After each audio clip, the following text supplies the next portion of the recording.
ಇವಾಗ ಕಾಂಗ್ರೆಸ್ಸು ಫ್ರೀಡಮ್ ಪಾರ್ಕ್ನಲ್ಲಿ ಪ್ರತಿಭಟನೆ ಮಾಡ್ತಾ ಇದೆ.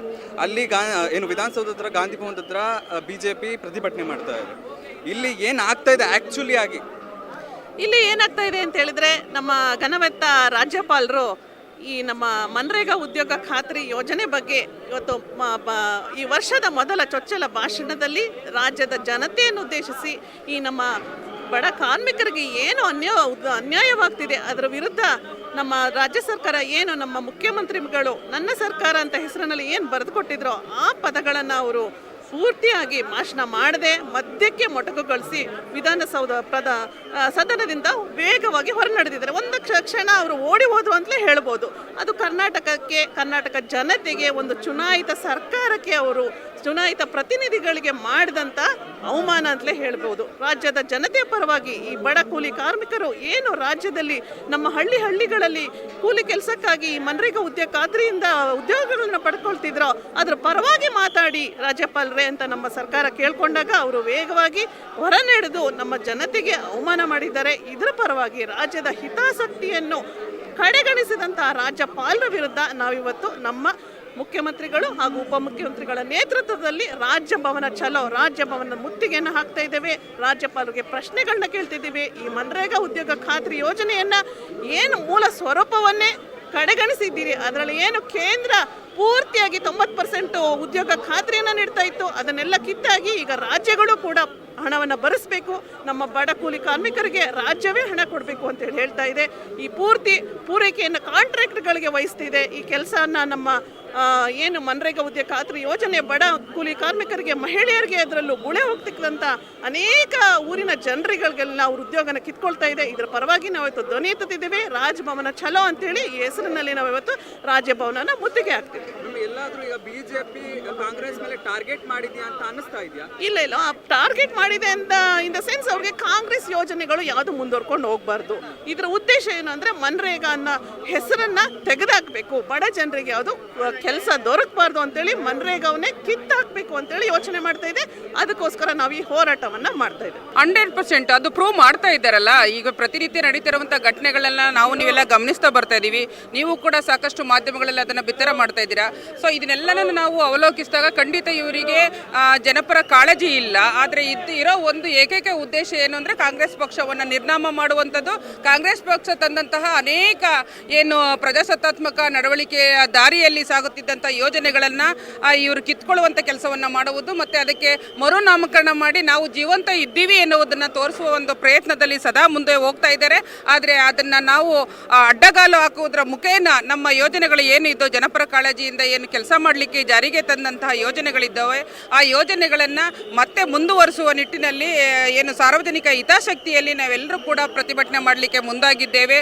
ಏನು ಅಂದು ನಮ್ಮ ಮಹಾತ್ಮ ಗಾಂಧಿಯವರು ಹಳ್ಳಿಗಳು ಉದ್ಧಾರ ಆದರೆ ರಾಮರಾಜ್ಯ ಸಾಧ್ಯ ಆಗುತ್ತದೆ ಅಂತ ಒಂದು ಏನು ಮಹತ್ವಾಕಾಂಕ್ಷೆಯ ಕನಸನ್ನು ಕಂಡಿದ್ರು. ಆ ಕನಸನ್ನು ನನಸು ಮಾಡಿದಂಥದ್ದು 2005ರಲ್ಲಿ ಕಾಂಗ್ರೆಸ್ ಅಧಿಕಾರ ಇದ್ದಂಥ ಸಂದರ್ಭದಲ್ಲಿ ಅಂದಿನ ಪ್ರಧಾನಿಗಳಾಗಿದ್ದಂಥ ಮನಮೋಹನ್ ಸಿಂಗ್ ಅವರು ಈ ಒಂದು ಮಹಾತ್ಮ ಗಾಂಧಿ ನರೇಗಾ ಯೋಜನೆಯನ್ನು ಅಂದರೆ ದಿಲ್ಲಿಯಲ್ಲಿ ಕೂತು ನಾವು ಆಡಳಿತ ನಡೆಸಿದ್ರೆ ಪ್ರಯೋಜನ ಇಲ್ಲ, ಹಳ್ಳಿಗಳಿಗೆ ಅಧಿಕಾರವನ್ನು ಕೊಡಬೇಕು, ಹಳ್ಳಿಯಲ್ಲೇ ಒಂದು ಸ್ಥಳೀಯ ಸರ್ಕಾರ ಇರಬೇಕು ಅನ್ನುವುದನ್ನು ಮನಗಂಡು ಗ್ರಾಮ ಪಂಚಾಯಿತಿ ಮಟ್ಟದಲ್ಲಿ ಅದಕ್ಕೆ ಅಧಿಕಾರ ಕೊಟ್ಟು ಅದಕ್ಕೆ ಸಾಕಷ್ಟು ಹಣಕಾಸನ್ನು ಬಿಡುಗಡೆ ಮಾಡುವುದರ ಮೂಲಕ ಹಳ್ಳಿಯ ಜನರು ನೆಮ್ಮದಿಯಿಂದ ಬದುಕಲಿ ಎನ್ನುವುದು, ಅವರು ಗ್ರಾಮಗಳಲ್ಲಿ ನಡೆಯುವಂಥ ಚಟುವಟಿಕೆಗಳನ್ನು ಪಂಚಾಯತ್ ಮೂಲಕ ಏನು ಪರಿಹಾರ ಮಾಡಿಕೊಂಡು ಕಾರ್ಯಕ್ರಮಗಳನ್ನ ಮಾಡಿಕೊಂಡು ಕಾಮಗಾರಿಗಳನ್ನ ಮಾಡಿಕೊಂಡು ಊರ ಹಬ್ಬಗಳನ್ನ ಮಾಡುವುದಾಗಲಿ, ಅವರ ಸಾರ್ವಜನಿಕ ಬದುಕು ಹೇಗೆ ನೆಮ್ಮದಿಯಾಗಿ ಸಾಗ್ತಿತ್ತೋ ಹಾಗೆ ಸಾಗಲಿ ಅನ್ನೋ ಒಂದು ಉದ್ದೇಶದಿಂದ ಏನು ಮನ್ರೇಗಾ ಕಾರ್ಯಕ್ರಮವನ್ನು ತಂತು. ಆದರೆ ಅದಕ್ಕೆ ತದ್ವಿರೋಧವಾಗಿ ಇವರಿಗೆ ಏನು ಮಾನ್ಯ ಕೇಂದ್ರ ಸರ್ಕಾರದ BJP ಆಡಳಿತಕ್ಕೆ ಏನು ಒಂದು ಉದ್ದೇಶ ಇದೆ, ಆ್ಯಕ್ಚುಲಿ ಅವರು ಪ್ರತಿನಿತ್ಯ ಅದನ್ನು ಸಾಬೀತು ಮಾಡ್ತಾ ಬರ್ತಾ ಇದ್ದಾರೆ. ಏನಂದರೆ ಅವರಿಗೆ ಮಹಾತ್ಮ ಗಾಂಧಿಯವ್ರು ಕಂಡ್ರೆ ಆಗಲ್ಲ, ಯಾರು ಸ್ವಾತಂತ್ರ್ಯ ಹೋರಾಟಗಳನ್ನು ಮಾಡಿದ್ದಾರೆ ಅಂತಹ ಹೋರಾಟಗಾರ ಕಂಡ್ರೆ ಆಗಲ್ಲ, ಯಾರು ಗ್ರಾಮ ಸ್ವರಾಜ್ಯದ ಬದುಕನ್ನು ಕನಸು ಕಂಡಿದ್ರು ಅವ್ರನ್ನ ಕಂಡ್ರೆ ಆಗಲ್ಲ, ರಾಮರಾಜ್ಯದ ಕನಸನ್ನು ಕಂಡಂತಹ ಉತ್ತಮವಾದಂತಹ ನಾಯಕರ ಒಂದು ಹೆಸರನ್ನು ಕಂಡ್ರೆ ಆಗಲ್ಲ. ಹಾಗಾಗಿ ಪ್ರತಿ ಹಂತದಲ್ಲೂ ಏನು ನಿರ್ಮಲ ಭಾರತ್ ಆಗ್ಬೋದು, ಅದನ್ನು ಸ್ವಚ್ಛ ಭಾರತ್ ಆಗ್ಬೋದು, ಏನು ಈಗ ಮನ್ನೇರಗವನ್ನು ತಂದು VB ಗ್ರಾಮ್ಜಿ ಅಂತ ಮಾಡೋ ನಿಟ್ಟಿನಲ್ಲಿ ಏನು ತಮ್ಮ ಕಾರ್ಯವನ್ನು ಮಾಡ್ತಾ ಇರ್ಬೋದು. ಇವೆಲ್ಲವನ್ನು ಗಮನಿಸ್ತಾ ಹೋಗ್ತಾ ಇದ್ರೆ ಇವರಿಗೆ ಏನು ಹಳ್ಳಿಗಳ ಉದ್ಧಾರ ಬೇಕಿಲ್ಲ. ನಾವು ದಿಲ್ಲಿಯಿಂದನೇ ಕೂತು ಹಳ್ಳಿಗಳನ್ನು ಕಂಟ್ರೋಲ್ ಮಾಡ್ತೀವಿ, ನಾವು ಹೇಳ್ದಂಗೆ ಕೇಳಿ ಅನ್ನುವಂಥದ್ದೇ ಉದ್ದೇಶವಾಗಿದ್ದು ಏನು ಈಗ ಮಹಾತ್ಮ ಗಾಂಧಿ ನರೇಗಾ ಯೋಜನೆಯನ್ನು ಇವರು ಆ ನಿಟ್ಟಿನಲ್ಲಿ ವಿರೋಧಿಸ್ತಾ ಇದ್ದಾರೆ. ಹಾಗಾಗಿ ಹೆಸರನ್ನು ಬದಲಾಯಿಸಿ VB ಗ್ರಾಮ್ಜಿ ಅನ್ನೋ ಹೆಸರನ್ನು ಏನು ಚಾಲ್ತಿಗೆ ತರಲಿಕ್ಕೆ ಪ್ರಯತ್ನ ಮಾಡ್ತಾರೆ. ಅದರ ವಿರುದ್ಧ ನಮ್ಮ ಪ್ರತಿನಿತ್ಯದ ಹೋರಾಟ ಹೀಗೆ ಸಾಗ್ತಾ ಇರುತ್ತೆ. ಮುಂದಿನ ದಿನಗಳಲ್ಲಿ ಗ್ರಾಮದ ಪ್ರತಿಯೊಂದು ಮನೆಗಳಲ್ಲಿ ಇದರ ಮನ್ನೇರಗ ಪರವಾಗಿ ಒಂದು ಬೃಹತ್ ಏನು ಪ್ರತಿಭಟನೆಯನ್ನು ಕೂಡ ಹೋರಾಟವನ್ನು ಕೂಡ ನಾವು ನಡೆಸ್ತೀವಿ ಅಂತೇಳಿ ಈ ಮೂಲಕ ಎಚ್ಚರಿಕೆಯನ್ನು ಕೊಡ್ತಾ ಇದ್ದೀವಿ. ಮೇಡಮ್, ಈಗ ನಿಮ್ಮ ಕಾಂಗ್ರೆಸ್ನವರು ಒಂದು ಆರೋಪ ಮಾಡ್ತಿದ್ದಾರೆ, ಏನಂದರೆ ರಾಜ್ಯಪಾಲರು ಕೇಂದ್ರ ಸರ್ಕಾರದ ಕೈಗೊಂಬೆ ಆಗಿದ್ದಾರೆ ಅಂತ. ಇದ್ರ ಬಗ್ಗೆ ಏನು ಹೇಳಿ? 100% ಈಗ ಸಾಂವಿಧಾನಿಕ ಹುದ್ದೆಯಲ್ಲಿರುವಂಥ ಯಾವುದೇ ಒಂದು ಪ್ರಜಾಸತ್ತಾತ್ಮಕ ಆಡಳಿತ ವ್ಯವಸ್ಥೆಯಲ್ಲಿ ಒಂದು ಹುದ್ದೆಯನ್ನು ಅಲಂಕರಿಸಿರುವಂಥ ಪ್ರತಿಯೊಬ್ಬ ವ್ಯಕ್ತಿಯು ಕೂಡ ಅವರಿಗೆ ಆದಂಥ ಒಂದು ಸಿದ್ಧಾಂತ ಇರುತ್ತೆ, ಒಂದು ಕಾನೂನು ಬದ್ಧತೆ ಇರುತ್ತೆ. ಆ ನಿಟ್ಟಿನಲ್ಲಿ ರಾಜ್ಯಪಾಲರು ರಾಜ್ಯವನ್ನು ಕಾಪಾಡುವಂಥ ಪಾಲನೆಯನ್ನು ಮಾಡುವಂತಹ ಒಂದು ಕುಟುಂಬದ ಯಜಮಾನಾಗಿ ವರ್ತನೆ ಮಾಡಬೇಕಾಗಿತ್ತು. ಆದರೆ ಅವರು ಕುಟುಂಬವನ್ನು ದಿಕ್ಕು ತಪ್ಪಿಸುವ ಕೆಲಸವನ್ನು ಮಾಡುವ ನಿಟ್ಟಿನಲ್ಲಿ ನಾನು ಇರುವಂಥ ಮನೆಗೆ ವಿರೋಧಿ, ನನ್ನ ಪಕ್ಕದ ಮನೆಯಲ್ಲಿರುವಂಥ ಶತ್ರುಗಳಿಗೆ ನಾನು ಸ್ನೇಹಿತ ಅನ್ನುವುದನ್ನು ಅವರ ನಡವಳಿಕೆ ಮೂಲಕ ಪ್ರೂವ್ ಮಾಡ್ತಾ ಇದ್ದಾರೆ. ಅವರು ಯಾರೇ ಆಗಿರ್ಬೋದು, ಇದುವರೆಗೂ ನಡೆದುಕೊಂಡಂಥ ಸರ್ಕಾರಗಳಲ್ಲಿ ರಾಜ್ಯಪಾಲ ಹುದ್ದೆಯನ್ನು ನಿರ್ವಹಿಸಿದಂಥ ಸಾಕಷ್ಟು ಏನು ವ್ಯಕ್ತಿಗಳು ಅಥವಾ ಮುಖಂಡರು ಇರ್ಬೋದು, ಅವರೆಲ್ಲರೂ ಕೂಡ ರಾಜ್ಯವನ್ನು ಕಾಪಾಡಿಕೊಂಡೇ ಹೋಗಿದ್ದಾರೆ.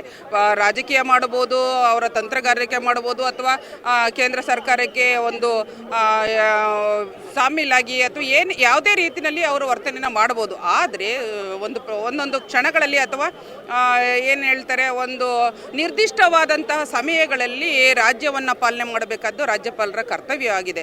ಆ ನಿಟ್ಟಿನಲ್ಲಿ ಇವರು ಸಾಗಬೇಕಾಗಿತ್ತು. ಆದರೆ ಅದನ್ನು ಯಾವುದನ್ನು ಕೂಡ ಅವರು ಪಾಲಿಸದೆ ತನ್ನಿಷ್ಟದಂತೆ ಹೋಗಿರೋದು ನಿಜಕ್ಕೂ ಕೂಡ ಖಂಡನೀಯ. ಅದರ ವಿರುದ್ಧವೂ ಕೂಡ ನಾವು ಇವತ್ತು ರಾಜಭವನವನ್ನು ಮುತ್ತಿಗೆ ಹಾಕುವ ನಿಟ್ಟಿನಲ್ಲಿ ಇವತ್ತು ನಾವು ಇಡೀ ಕರ್ನಾಟಕ ಪ್ರದೇಶ ಕಾಂಗ್ರೆಸ್ನ ಎಲ್ಲ ಕಾರ್ಯಕರ್ತರು ಮುನ್ನುಗ್ತಿದ್ದಾರೆ. ಇದಕ್ಕೆ ನಿಜವಾಗ್ಲೂ ನಮಗೆ ಕೂಡ ಗೆಲುವು ಆಗುತ್ತದೆ ಅನ್ನೋದು ನಮ್ಮೆಲ್ಲರ ಭರವಸೆ.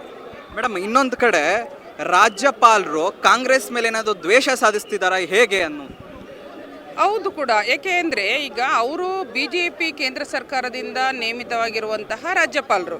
ಸೊ ಹಂಗಾಗಿ ಅವರು ಆ ಒಂದು ನಿಷ್ಠೆಯನ್ನು, ಸ್ವಾಮಿ ನಿಷ್ಠೆ ಅಂತ ಹೇಳ್ತಾರಲ್ಲ, ಆ ಸ್ವಾಮಿ ನಿಷ್ಠೆಯನ್ನು ತೋರಬೇಕಾಗಿದೆ. ಆದರೆ ಅದನ್ನು ತನ್ನ ಕಾರ್ಯಗಳನ್ನು ಅಂದರೆ ವಿಶಿಷ್ಟ ಕಾರ್ಯಗಳನ್ನ ಮಾಡೋದ್ರ ಮೂಲಕ ತೋರ್ಬೋದಿತ್ತು. ತಾವು ಯಾವ ರೀತಿ ರಾಜ್ಯ ಪಾಲನೆಯನ್ನು ಮಾಡ್ತಾ ಇದ್ದೀವಿ ಅನ್ನೋದ್ರ ಮುಖಾಂತರ ತೋರ್ಬೋದಿತ್ತು.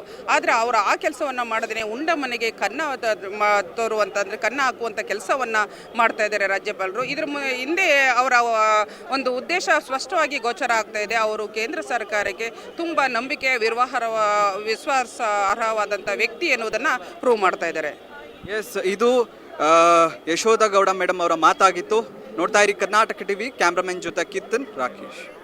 ಕಾಂಗ್ರೆಸ್ ಪ್ರತಿಭಟನೆ ಮಾಡ್ತಾ ಇದೆ ಫ್ರೀಡಂ ಪಾರ್ಕಲ್ಲಿ. ಅಲ್ಲಿ BJP ಪ್ರತಿಭಟನೆ ಮಾಡ್ತಾ ಇದೆ. ಈಗ ಜನಕ್ಕೆ ತಲೆ ಕೆಟ್ಟೋಗ್ಬಿಟ್ಟಿದೆ. ಯಾರ ಮಾತು ಕೇಳೋದು, ಯಾರ ಮಾತು ಬಿಡೋದು, ಯಾರು ಸತ್ಯ ಹೇಳ್ತಿದ್ದಾರೆ, ಯಾರು ಸುಳ್ಳು ಹೇಳ್ತಿದ್ದಾರೆ, ರಾಜ್ಯಪಾಲರು ಮಾಡಿದ್ದು ಸರಿನಾ ಅಂತ ಪ್ರಶ್ನೆ ಮಾಡ್ತಿದ್ದಾರೆ. ಇದಕ್ಕೆ ನೀವೇನು ಹೇಳ್ತಿದ್ದೀರಾ ಜನಪ್ರತಿನಿಧಿ? ಜನಪ್ರತಿನಿಧಿ ವಿಷಯ ಅಲ್ಲ ಇದು. ನರೇಗಾ ಬಂದು ಭಾರತ ದೇಶ ಬಡ ಜನರ ಕೂಸು. ಬಡ ಜನರು ಒಂದು ಜೀವನ ಸಾಗಿಸಲಿಕ್ಕೆ ಮನಮೋಹನ್ ಸಿಂಗ್ ಅವರು ಒಂದು ಕಾರ್ಯಕ್ರಮ ನಿರೂಪಿಸಿದರು. ಅದನ್ನು ಈಗ ತೆಗೆದು ಇವರು ಮಾಡಬಾರ್ದಾಯ್ತು, ತೆಗಿಬಾರ್ದಾಯಿತು. ಅದನ್ನೇ ಇರಬೇಕು. ಅದರಲ್ಲಿ ಎಸ್ಪೆಷಲಿ ನಮ್ಮ DK ಶಿವಕುಮಾರ್ ಅವರ ಕ್ಷೇತ್ರದಲ್ಲಿ ಫುಲ್ಲು ನರೇಗಾ ಕೆಲಸದಿಂದ ನಾವು ಸುಮಾರು ಇಂಪ್ರೂವ್ಮೆಂಟ್ ಆಗಿದೆ. ಆ ಥರ ಎಲ್ಲ ರಾಜ್ಯದಲ್ಲೂ ಇಂಪ್ರೂವ್ ಆದರೆ ಎಲ್ಲ ಕ್ಷೇತ್ರದಲ್ಲೂ ಬಡತನನೇ ನಿರ್ಮೂಲ ಆಯ್ತದೆ.